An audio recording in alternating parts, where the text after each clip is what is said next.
사랑하는 행복한 교회 성도 여러분, 이 영상을 보시는 하나님 나라의 귀한 자녀 여러분, 오늘은 2022년 10월 6일 목요일입니다. 오늘 본문 매일 성경에서는 나단 선지자는 다윗의 행동에 대한 여호와의 심판 메시지를 선포합니다. 나단은 한 부자가 자기 손님을 대접하기 위해 가난한 사람의 어린 양을 빼앗았다라는 이야기를 다윗에게 전합니다. 이 말을 들은 다윗은 맹세하면서 그 부자를 죽여야 한다고 말했습니다. 그러자 나단은 바로 그 부자가 다윗이라고 말하면서 여호와의 심판을 전했습니다. 오늘 본문을 나누어 보겠습니다. 사무엘하 12장 1절부터 6절, 나단의 비유, 부자와 가난한 자, 부자의 행포, 다윗의 반응, 7절부터 12절, 여호와의 심판, 여호와의 은혜, 다윗의 죄, 여호와의 심판, 13절부터 14절, 다윗의 회개, 용서와 회개, 아들의 죽음 예고. 오늘 본문 사무엘하 12장 1절부터 14절까지의 말씀을 듣고 다시 오겠습니다.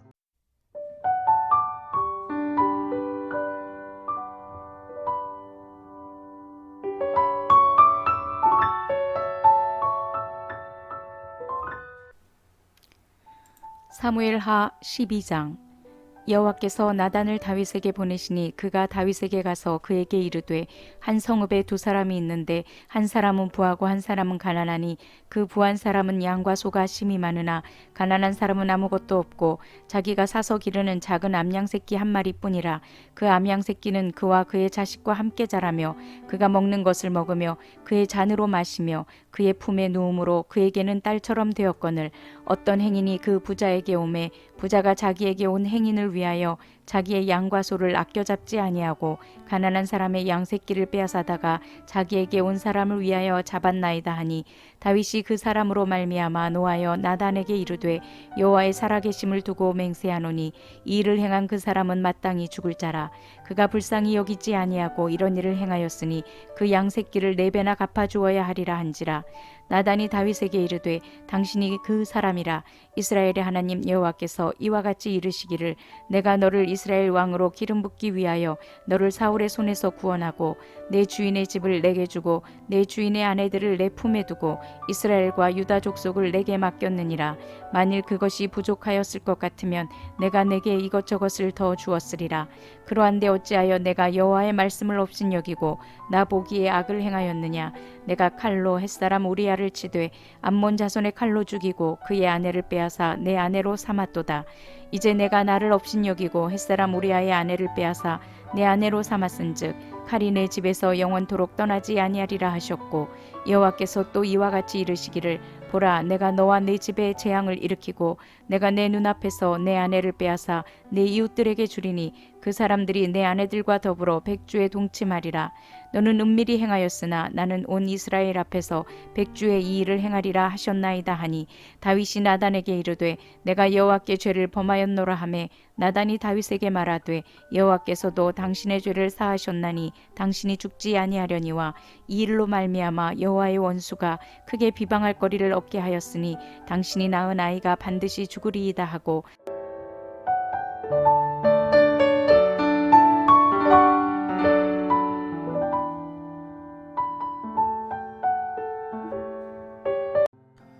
오늘 본문은 다윗 가족 사이에 발생할 분쟁에 대한 서론입니다. 다윗의 집에서 영원히 떠나지 않을 칼은 다윗의 아들들인 암논과 압살롬 그리고 아도니아의 죽음에 대한 예고입니다. 또 왕가 내부의 분쟁은 결국 왕국의 내전으로 이어지면서 많은 백성의 희생을 초래할 것입니다.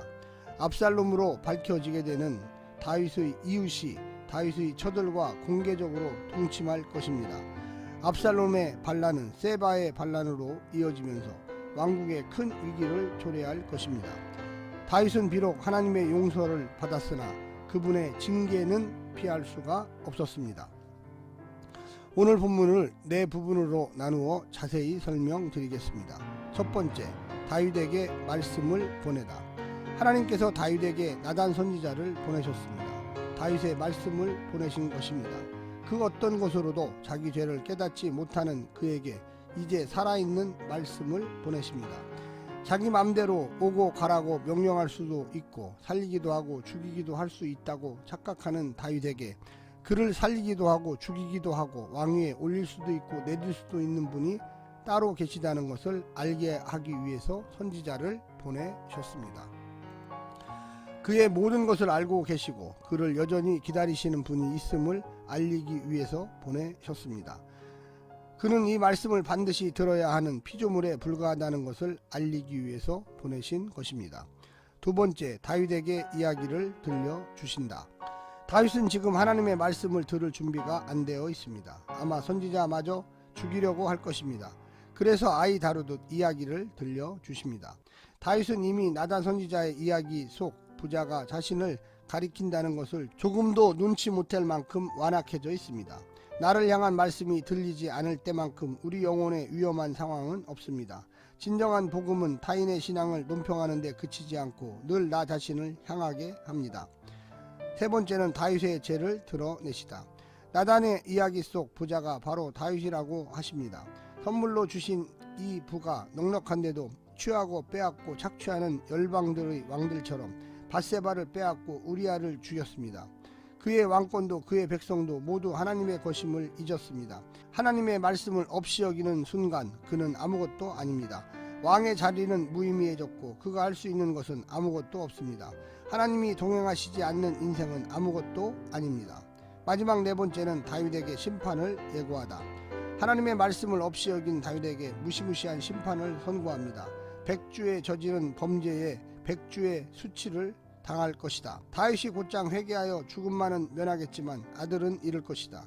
회개가 손쉬운 자위와 책임 회피가 되지 못하게 하십니다.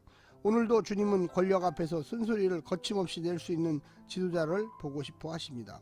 하나님의 말씀을 듣고 자기 죄를 회개하는 자를 찾으십니다. 사랑하는 성도 여러분, 오늘 말씀을 듣고 우리의 본분을 깨닫고 우리가 어떻게 하나님을 섬기고 따라야 할지를 생각해 보시기는 하루가 되시기를 간절히 부탁합니다. 샬롬.